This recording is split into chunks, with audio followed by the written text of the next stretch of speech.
বিসমিল্লাহির রহমানির রহিম।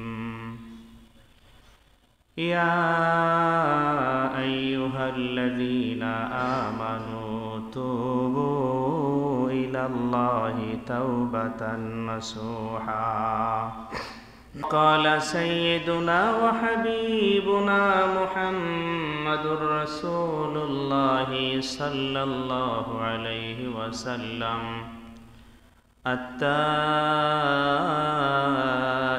من الذنب كمن لا ذنب له।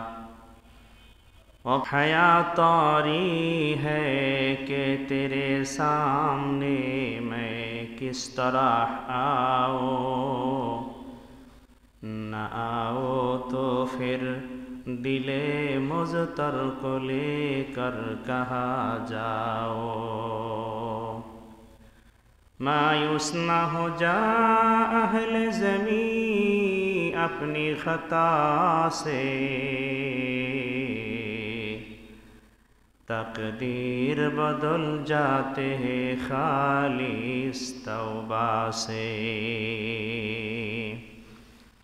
তো মানুষের জীবনের অন্যতম দুইটা লক্ষ্য আর উদ্দেশ্য, এক হলো দুনিয়ায় থাকতেই আল্লাহ পাকের পক্ষ থেকে মাগফিরাত নেওয়া, আর একটা হলো পরকালে জান্নাতবাসী হওয়ার উপযোগী হওয়া।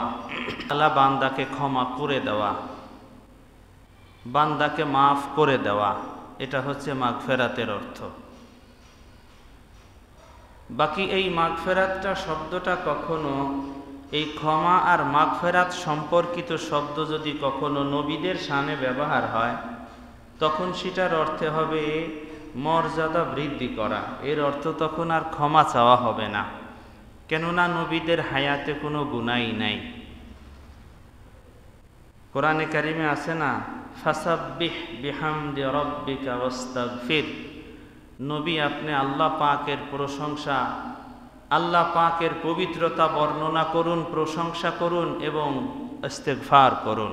ইস্তেগফার ক্ষমা চাওয়া, আর মাগফিরাত ক্ষমা করে দেওয়া। ইস্তেগফার করেন। তাহলে কি নবী গুনাহ করছেন? বলে না, নাউজুবিল্লাহ, নবীদের কোনো গুনাহ নাই। নবীদেরকে আল্লাহ তাআলা গুনাহ থেকে হেফাজত করেই রেখেছেন।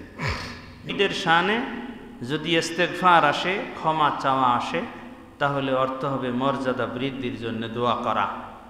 আর বান্দার ক্ষেত্রে, উম্মতের ক্ষেত্রে যদি ইস্তেগফার আসে, তাহলে অর্থ হবে আল্লাহ পাকের কাছে ক্ষমা চাওয়া।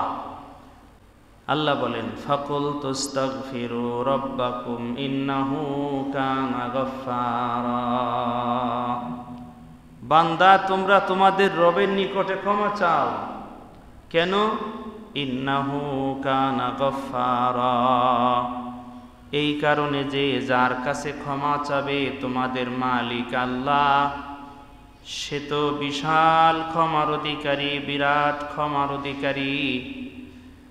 কেমন ক্ষমার অধিকারী?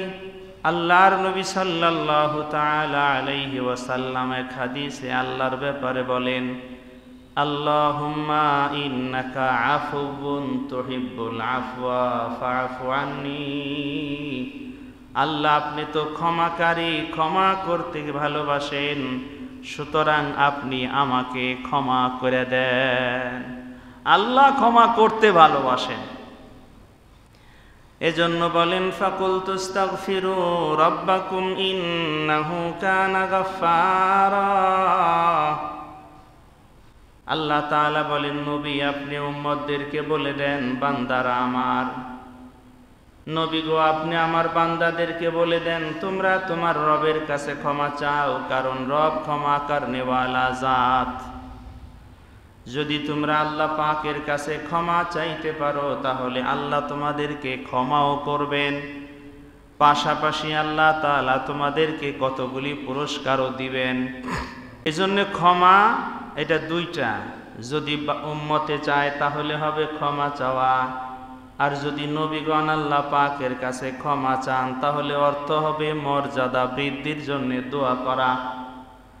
আমাদের প্রিয় নবী সাইয়্যিদুনা মুহাম্মাদুর রাসূলুল্লাহ সাল্লাল্লাহু আলাইহি ওয়াসাল্লাম হাদিসের মধ্যে ইরশাদ ফরমান, এক হাদিসে নবীজি বলেন, আমি দৈনিক 70 বারের বেশি আল্লাহ পাকের কাছে ক্ষমা চাই।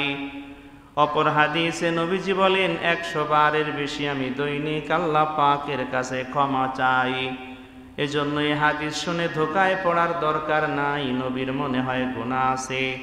না না না, নবীর কোনো গুনাহ নাই, বরং আল্লাহ তাআলা কোরআনে কারিমে ঘোষণা দিয়ে রেখেছেন, নবীর আগে পিছের যদি গুনাহ কোনো ধরনের হয়ে থাকে, হবেই তো না, তো গুনাহ হবেই না। তারপরেও যদি মানুষ ধারণা করে, যদি নবী নিজেকে ছোট মনে করে ভাবেও যে কাজটা মনে হয় আমার অপরাধ হয়ে গেছে, নবী যদি কল্পনাও করে, তাহলে আল্লাহ বলেন তার আগ পিছের সমস্ত গুনাহগুলি আমি অগ্রিম মাফ করেই রাখছি। এজন্য নবীদের কোনো গুনাহ নাই, গুনাহ যা আছে সমস্ত গুনাহ হচ্ছে উম্মতের গুনাহ হয়। আল্লাহ তাআলা টার্গেট দিয়ে রাখছেন, ওয়াসারিউ ইলা মাগফিরাতিম মির রাব্বিকুম, বান্দা দুনিয়াতে দৌড়াও, চেষ্টা প্রচেষ্টা চালাও তোমার রবের পক্ষ থেকে ক্ষমা পাওয়ার জন্যে। এজন্য মানুষের জীবনের অন্যতম এক লক্ষ্য আর উদ্দেশ্য হলো আল্লাহ পাকের কাছ থেকে নিজের গুনাহের ক্ষমা নিয়ে নেওয়া। যে মানুষ দুনিয়াতে আল্লাহর কাছ থেকে যত বেশি ক্ষমা নিয়ে নিতে পারে, আল্লাহ পাকের কাছে যত বেশি তওবা ইস্তেগফার করতে পারে, ওই মানুষ দুনিয়ার সমাজে সব থেকে বেশি আল্লাহ পাকের কাছে আপন হয়। সাইয়্যিদুনা হযরতে আবু বকর সিদ্দিক রাদিয়াল্লাহু তাআলা আনহু জান্নাতি মানুষ। শুধুই মাত্র জান্নাতি মানুষ বললে ভুল হবে। আল্লাহ আমাদের প্রিয় নবী সাল্লাল্লাহু আলাইহি ওয়াসাল্লাম একদিন সাহাবায়ে কেরামের সামনে জান্নাতের কথা বর্ণনা করলেন। হযরত আবু বকর সিদ্দিক নবীজির চেহারার পানে তাকায় জিজ্ঞেস করেন, ইয়া রাসূলুল্লাহ, হাসরের ময়দানে এক একজন মানুষ এক এক জান্নাতে চলে যাবে এক একজনে, কিন্তু এমন কোন মানুষ হবে নাকি যাকে পাওয়ার জন্য সব জান্নাতেরাই আগ্রহ প্রকাশ করবে? জান্নাতের সকল দরওয়াজাগুলি যাকে পাওয়ার জন্য চেষ্টা করবে, এমন কোন মানুষ আপনার উম্মতের মধ্যে আছে কিনা? নবীজি সাল্লাল্লাহু আলাইহি ওয়াসাল্লাম মুস্কি হাসি দিয়ে বললেন, আবু বকর, আমার মন সাক্ষী দেয় সেই মানুষটা হলে তুমি।